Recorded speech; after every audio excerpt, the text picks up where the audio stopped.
Well, Ari, it's nice to meet you. Nice Uh, to meet you too, Ashley. yeah. So how did you participate in Green Space?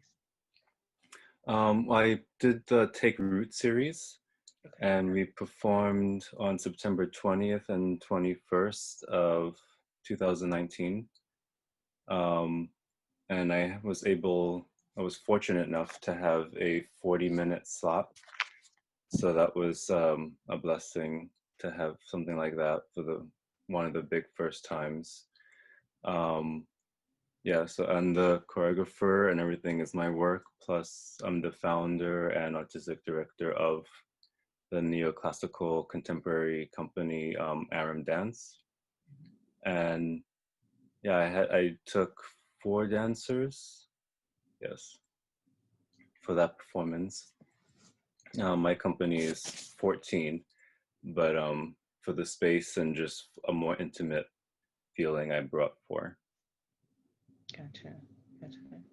Well, I participated many moons ago in 2008 Oh, wow. for the Fertile Ground series. I had recently moved to Brooklyn during that time and was doing a lot of teaching as well as working with other artists, but wanting to put work out there coming from up and down the East Coast at that point. And I presented a piece called Soul Surfacing, which was about the four archetypes for survival based on Carolyn Meiss's theory of sacred contracts. And it was just a great experience because of the intimacy of the audience, natural beauty behind you, and being able to connect with them, your viewers in that way, which sometimes we're in these stage spaces where you can't see faces or have that kind of exchange. Yeah. So how are you handling this time now? Um, well, I mean, luckily everyone is safe and healthy, so that's a blessing. I mean, there was some people that were close to me that did pass, but um, so there was dealing with that.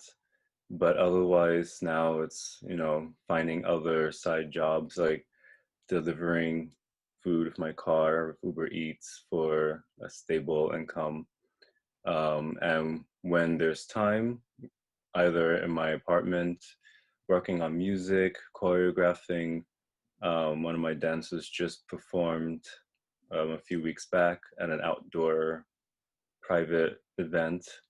One of my pieces, Threnody, which was also on the program at Take Root.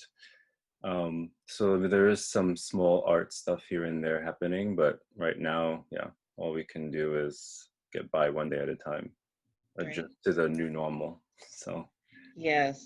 Yeah. And learning how to embrace this new normal is certainly a challenge. First off, I want to give my condolences for those you lost. It's really hard to endure that, especially if it's as a result of the times. So I empathize with that. I find that you have to be really creative if you're teaching online or even dancing online or using your home space. When it's funny, when I lived in Philly, I used to make some of my best work in my closet where there was no space at all. And now having lost that nice vast area that we're used to, you start rethinking about how you're going to translate your artistic voice, whether it's in your dwelling or even in this setting through tile spaces. yeah, exactly. Yeah. So where do you find your inspiration for pieces? Um, for me, it mostly comes from the music.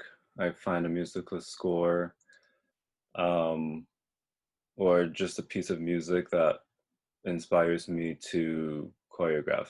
The music itself uh, tells me the title, the costumes, the lighting, the staging, the steps. So I really don't, in that sense, have to work too hard um, when it comes to choreographing. And even if I have an idea before I have the music, then I just need to find music that matches my idea or story that I want to work with. But usually it's the music first, that I just come across a piece of music and I'm like, oh, and that's the story that this music is saying, and those are the steps. And then I start creating from that. So for me, it's marriage completely, and everything I do is super musical. I don't need to count. Sometimes, there are counts and the dancers may want to put count to something to be together, but half the time I'm like, it's not necessary, it's there. And then I am asking them, do you hear that little note? Do you hear this drum? Do you hear? And they're like, no, but I mean, I've studied the music for months before I go into the studio. So for me, I know it like the back of my hand. Um, so usually, yeah, that's how I would choreograph. And then the first thing I do in the studio is I play the music for the dancers, tell them, okay, stay warm, but listen to the music. So even if it's a 30-minute piece, the first 30 minutes of rehearsal is just listening to the music so they know what they're going to work for or with. And then I tell them the story behind it. So I don't usually get too deep right off the back, but I just give them the gist of it so they know, okay, so these steps, this feeling should already be there.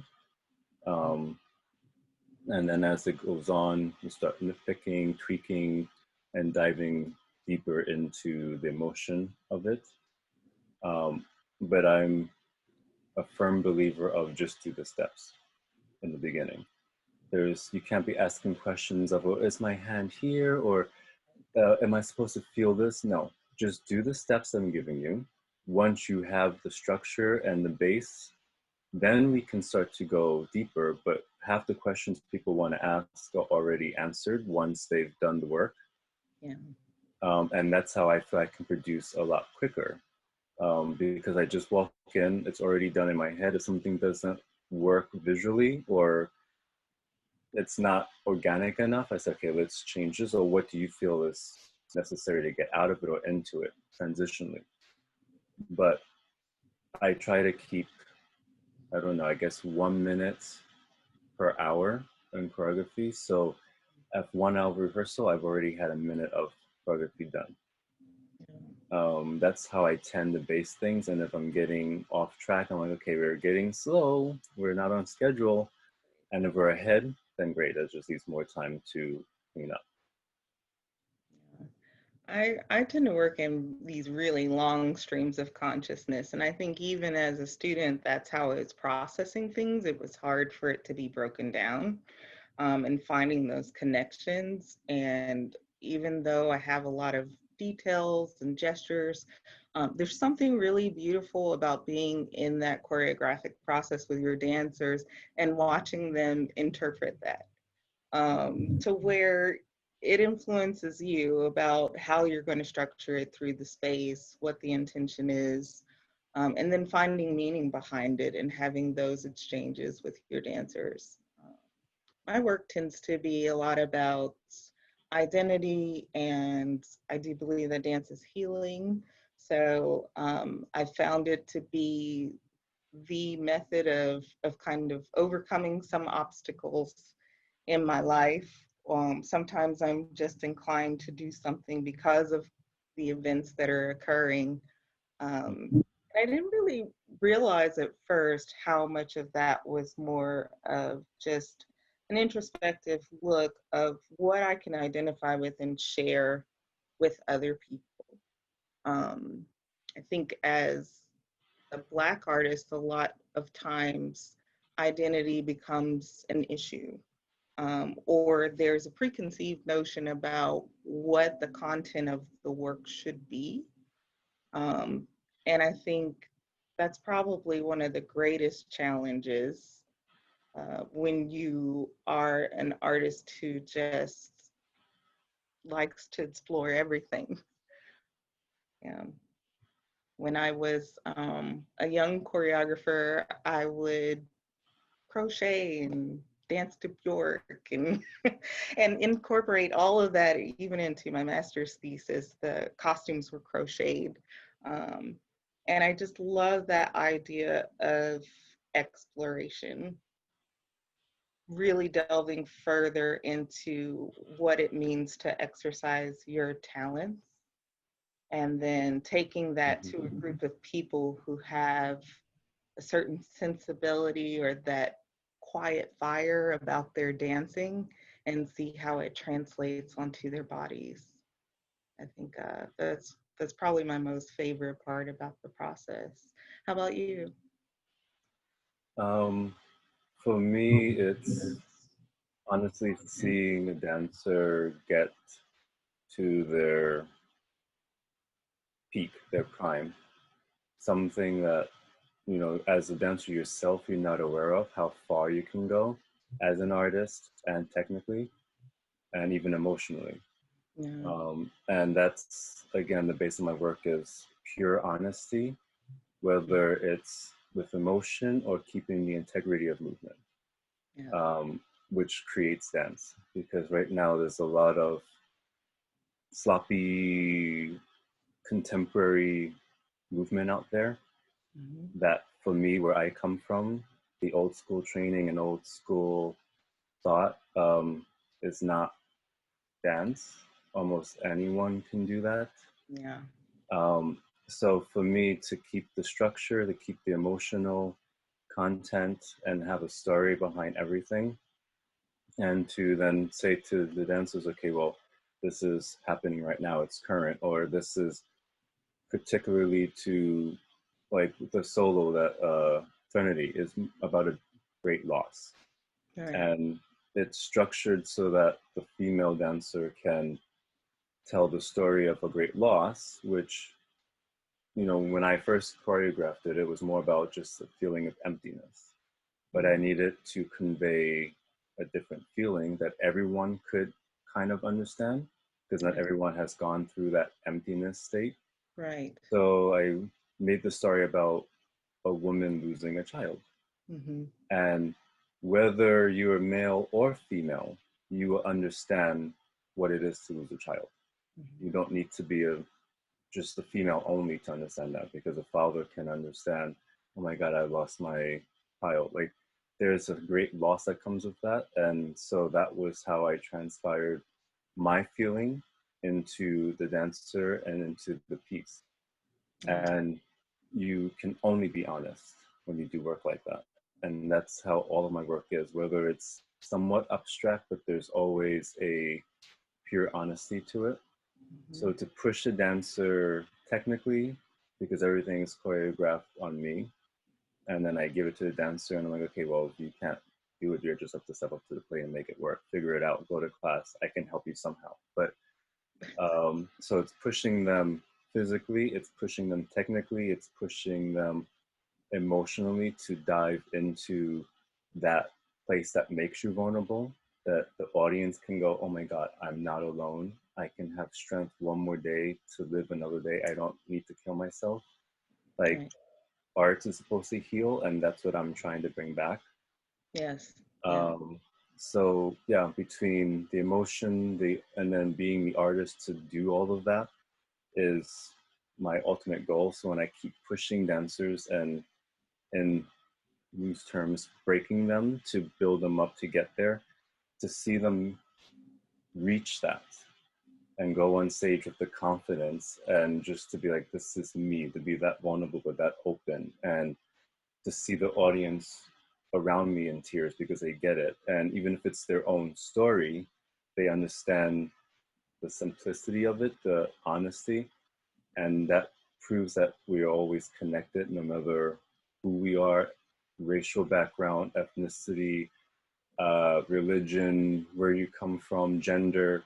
We're all connected. We're all one, Right. and everyone can feel that. And so when I see it, I'm like, okay, I'm doing my job, and my dancer right now is doing her job of saying, we're all together in this, and let's all share this moment, and let's all be strong together and survive another day.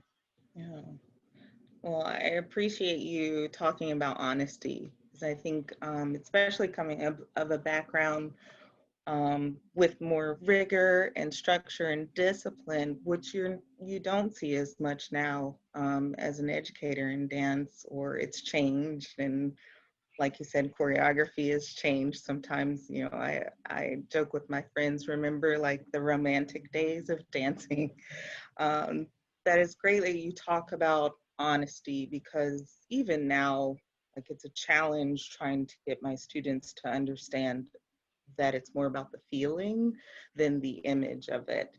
And honesty was a big thing I wanted to portray, hence the name of my company, Forthright Dance. And I do agree with you that we are connected. We talk about, or, you know, one of the slogans we use is this choreographic testament of the human experience. So whether or not you can identify with me by virtue, you can identify with the experience. And if your interpretation of the experience is different than what I intended it to be, it's fine. It's fine. Exactly. Yeah, I think sometimes that's really the beauty of what we do, is that you've captivated someone, and then to the point where they're motivated to share their own perspective.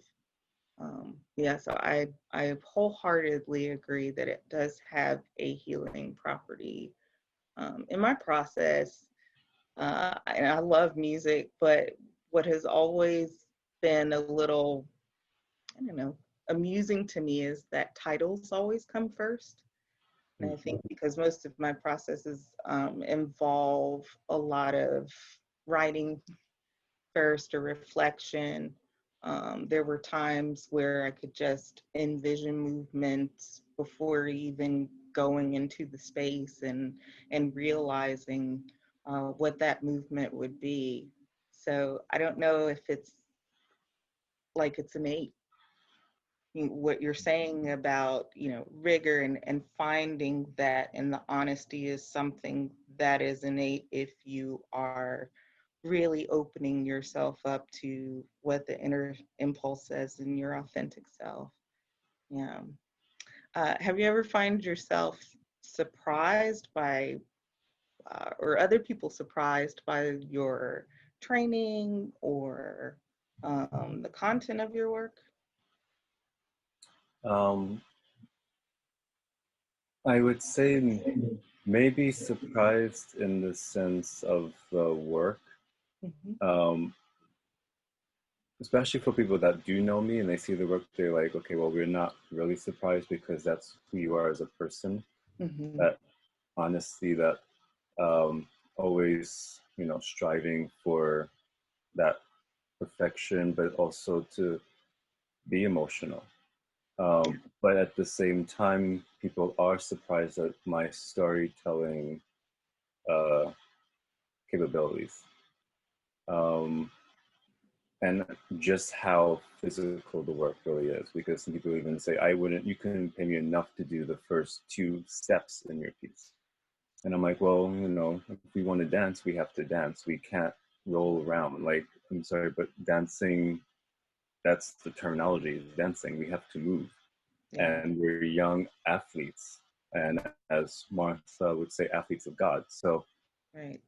we need to be jumping, we have to be physical, and that's what my work is. But then, you know, the fact that we can also not move, and I have pieces where it's very still and it's barely moving, but the intensity and the emotion that has to stay throughout that so that people can actually listen to the music, feel it, and make their own story, but at the same time understand exactly what I'm saying. They're like, I totally get about you saying anything and I see it, but yet I can still have my own thought process, and it makes me think about my life, makes me think about issues that I'm going through right now, Yeah. um, emotions that I bottled up I didn't even know I had.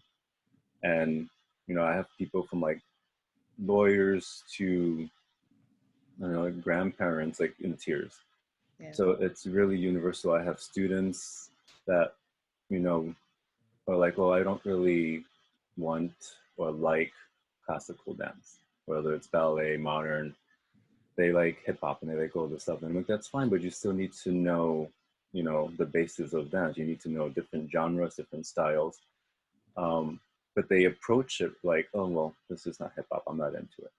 Yeah. And then they see the work and then they still are like, wow, that was the most beautiful thing I've seen. And I'm like, so you actually do have an appreciation for something like this, but you just haven't been, you know, hasn't been brought to your attention, basically. And seeing commercial aspect of dance, which is on television, a lot of all these other things, doesn't help educate the public for what dance really is, what art is. Yeah. So I think the biggest surprise that I have from everyone, whether they know me or don't, is that I'm able to create in the theater or in the performance in the venue that kind of atmosphere that they really are just watching art. And even though my work is gender based, only in the sense that this is the male role and female role, it still is so, I don't know what the word is, but it's so universal, I guess, to say that the genders almost disappear in some pieces. It's just like, oh, you're just a body on stage moving. And that is something that surprises people, that I'm able to do that. And they get to see, oh, I actually saw an angel on stage. Oh, I saw this creature. And they lose the whole perception of male, female, human being. And that's something that means a lot to me, that I can do that and that's perceived. How about you in that context? Yeah.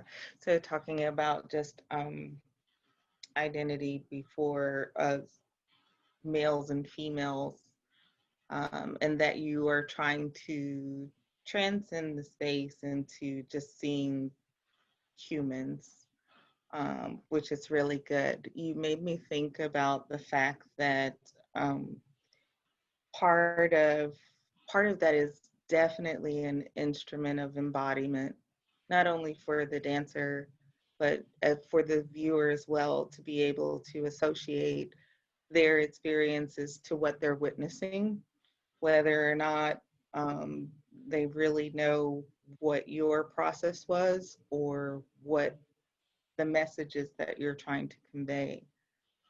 That they do feel something, that it's evocative in some capacity to them, whether or not it's fully understood or not. And I do think part of the challenge we face now is the commercialization of dance. Um, it's lovely in some senses that dance has had more exposure, but we're struggling a little bit to find that true balance between uh, the craft as a discipline and an art form. And I grew up in a time where, I mean, it was very rigorous training, and so that's always been ingrained in me and in my practice and what I try to impart on my students. And the challenge now, I think, is teetering that to level off to where they have to be open to the process of the learning experience, even though there isn't that physical connection. It's about the responsibility of the dancer taking that on. It's even earlier teaching a little improv, student asked me, well, what did it look like? It doesn't matter what it looks like, it matters what it feels like. And that was a strange thing about choreography. It almost seemed like a bit of a rebellion when I started, because I did like to look at all different genres. I'm not good at sports, but that doesn't mean that I don't draw inspiration from looking at basketball or soccer or martial arts. Um, and to allow yourself to see movement in all different places, I think is what helps you stay true to what the voice is, instead of going to your fail safes. Yeah, that you can't be apologetic about what you create in the space. Um, and when I learned that about myself and my artistic voice, I think the biggest challenge in the rehearsal process was getting the dancers to realize, I would say things like, it's like this move, but bad technique. Or this is going to be an ugly moment, and here it is. And a lot of times we just found really arbitrary things throughout the dialogue to name the sequences because they're so long. Yeah. I started going in and saying, hey, I've got a phrase, and my dancers would say, oh no, your phrases are like 5 minutes. But I mean, when it comes out of you, it comes out of you. So there is that margin of really pushing both ends of that, right? To have that rigor, that discipline, the technique, get on the leg, but learn how to be off the leg for this moment, all of those kinds of things. Be able to switch into this kind of mode, or it's like, I remember giving the example one time, like everybody has an uncle who has that pimp walk, right? So whatever it may be to associate, or someone who does this, or what do you think a surgeon does to prepare? So it's all of those ideas coming together to create a language based off of the material that we should know really well, the technique that we should have when we go into the creative process. So I'm hoping, my hope is that we'll have a little bit of a resurgence of that throughout time, um, to know that dance is accessible, but it's also very challenging, and you have to be completely committed to what you do. Yeah, Just everything in life, you have to be committed absolutely. fully. So Absolutely.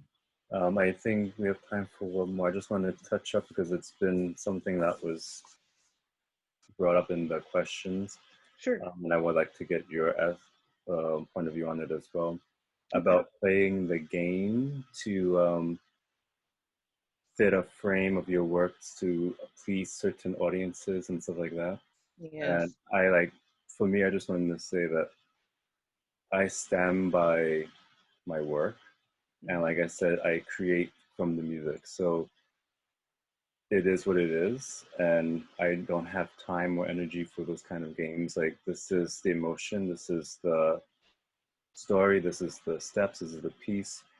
Um, this is my honesty. And it can be accepted everywhere and it could be accepted nowhere.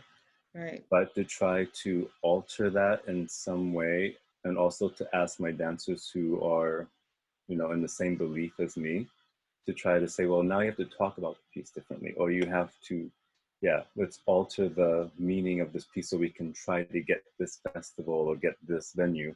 Like, it becomes untrue. And I know that there are people out there that do that, but Mm. in my case, I would rather not get the job. You know what I Right. mean? I would rather just stay true to it. And yes, that limits maybe some opportunities, but at least I can say, this is who I am, this is my company, we all stand together in the truth of what we do. Mm-hmm. So yeah, I Yeah. just wanted to like share and get your point of view as well and how you feel about that. Yeah. You have to stand by your work. Even though it evolves over time, it might shift. I know there was a time where one particular solo was in high demand, and I was still making other works and wanting to share that because I felt like that moment, um, I had healed from that moment. So it's like, it's like having a famous musician, like everybody knows Beat It from Michael Jackson, but they might not know the fourth track on Off the Wall, right? But that's still part of who he is, the facets of his being. The same thing about our pieces, right? So we're all multifaceted. To ask someone to change the perspective to make it more accessible or easier to take it in, I think is compromising the integrity of the art. You wouldn't have a sculptor who would change that sculpt just to go to another exhibition. That doesn't happen. What is etched in time is meant to be that way. Do they change? Absolutely, when you have a different cast or when you need to restage something, but the essence of it is what we have to maintain. And I would stand by all my works for that reason. Even the ones that in retrospect, I'm like, I don't think I'd ever show that one again. I think that was just me processing things and having an audience to witness what that process was. And some of them being motivated by really traumatic times or times of joy or times of contemplation. That's all a part of the fiber of being who you are. And hopefully, as we continue to push through and maintain that, we'll broaden our audience. I like the idea of, okay, I'm a Black choreographer, but I'm going to create dances not just about my virtue as a Black choreographer or my virtue as a woman, or my virtue as a parent or any of those other things. It's going to be about whatever I feel needs to come from the soul, right? There's that trilogy that we have as artists, soma, psyche, soul. They're all connected. So I think it's really important to honor that regardless of whatever stage. And yeah, I agree with you. If you don't want the work as it's been created, then maybe you just don't want the work. Exactly. Yeah. So, I concur. yeah, and that's hard in our industry because it's not the most lucrative, and we do have to find things, especially in this type of environment, to supplement, to survive, to stay safe. But we're also artists and we're very creative, and I know we're going to find a way to evolve out of this. Is it the new normal? Yes. Do we look back at the old days of how it's done, or do we start to embrace what is it like to teach dance virtually? I mean, for me, it's a little lonely. What is it like to rehearse in different spaces? I appreciate them more. So, yeah, so I think being true to self, and I really am just delighted that the two of us um, share that same feeling about honesty in the work. Yes, me too. Yeah. So speaking of work, so the work that I'd like to share is called In the Soul, SOLE. It is a piece that I spent a lot of time researching, and I'm still learning about family legacy. My grandmother lived until she was 95 years old, and she was my reference for the real accounts in history. And there were beautiful stories that were told us coming from the southeastern coastline in a small town where, I mean, our family has been there since the beginning of this town. I learned really wonderful stories about how she survived, by rationing food and making clothing out of flour bags and even sneaking to work, and the civil rights movement as well. So there was really wonderful stories that were happening all the time when I was visiting her that I knew I had to capture. So the voiceovers that you hear are actually my bloodline. It is my grandmother, my aunt, my uncle, all talking about um, life growing up. And the reason why I was inspired to do this was because my grandmother and I were there for the birth of my sister's firstborn. And we started having conversations about that process in her time. And her mother believed that life was in the soles of the feet. So she made her do some pretty odd things after she had the baby, like put her feet next to the fireplace, keep the baby in the dark, all these things. So this is a solo work, and it's being performed by Aja Bird, who is one of my students, and I hope you enjoy it. Okay. I was born the baby of 2 children. I live where the ocean breathes on the earth. My mother was born the baby of 4 children. My given middle name is for my grandmother, my mother's mama. My great-grandmother, my mother's mama's mom, believed the life is in the soles of the feet.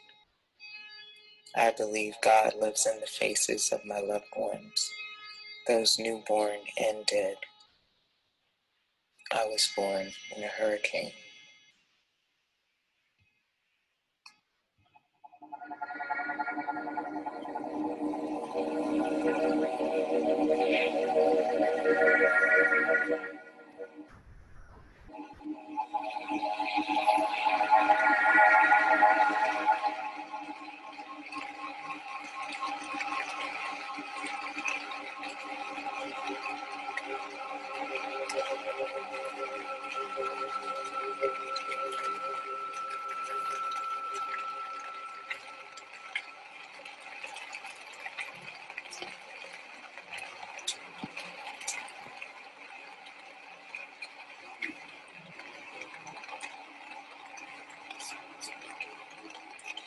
I worked so hard, I lost my own identity. I had to ask my own self, who am I? Because I didn't know. Because I worked so hard and didn't do anything else. Didn't have any time, didn't have any goals. Well, I had goals, but I just didn't have any time of doing anything and enjoying myself. Everything was set in motion to do something or make something better or make my life better. And I almost forgot who I was. And I had to question my own self. And it's a bad way to feel like that when you have to question your own self, who you are. You don't have a clue. You know your name and everything else, but you don't know anything about yourself because you lost track of certain things.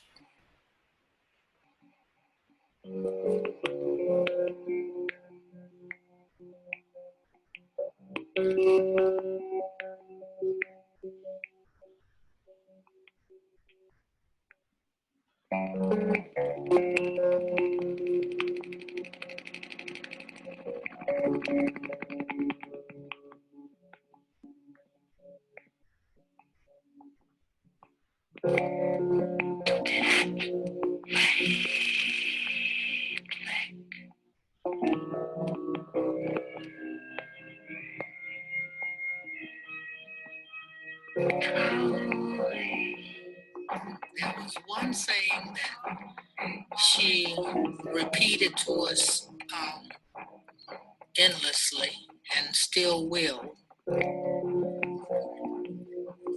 and that is that if a task you have begun, if a task is once begun, do not never leave it till it's done. Can you hear her correcting me? Be the labor big or small, great or small, do it well or not at all. And that has stuck with me all of my life. And I think that it formed my work ethics. It made me lazy sometimes, so I wouldn't start tasks. but more than that, it made me finish things that I did start.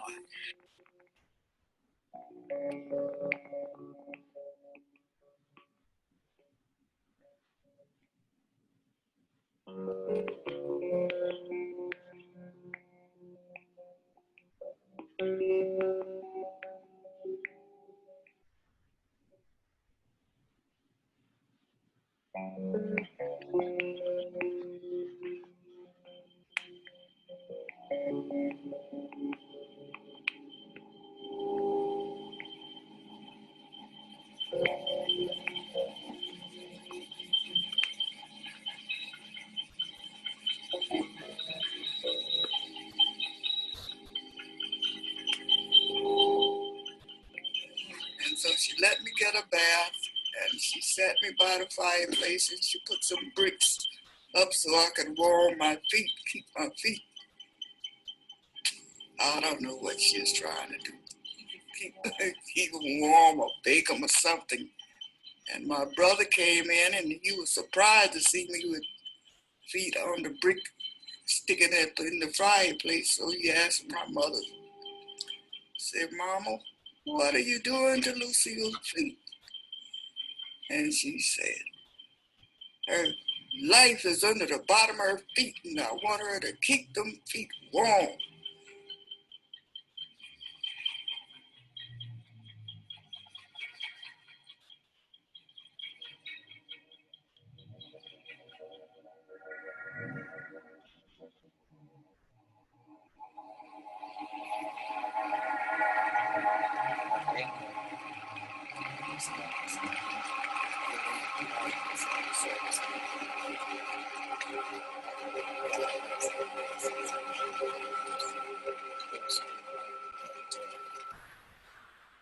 I was born in a hurricane.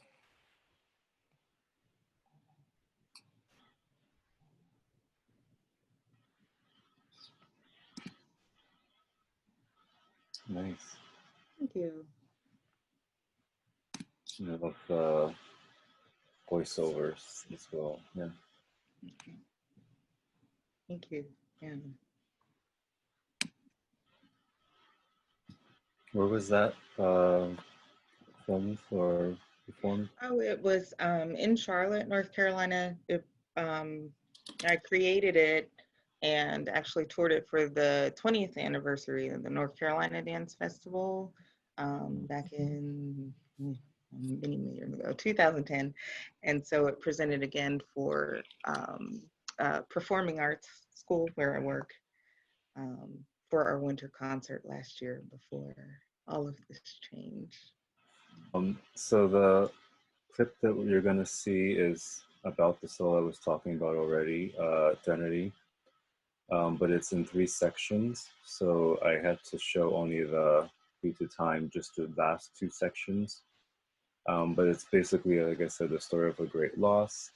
The first section is just the audience seeing this woman distraught and in despair and just going crazy, and no one knows why she's so messed up and hurting and in pain and in tears.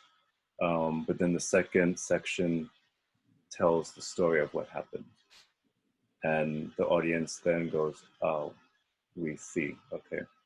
And the third section is just reliving the past of what has happened and telling everyone this is, now you understand why I've gone through this, why I'm suffering.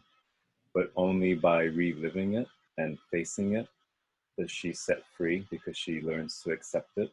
And only by her acceptance is she finds solace, I suppose, and can move on. So, and it's danced by my principal dancer of the company, Sarita Appel.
Nice.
Yeah, I love those moments that are really visceral in the opening, and just the exaggeration of breath was a high point for me. That undulating through the torso. Moments of stillness were crafted really well. It just kind of gave you that cadence to what she was saying to the body. Yes. And that was part of Alpha Omega Theatrical Dance Company's Studio the Sage series. So it was filmed in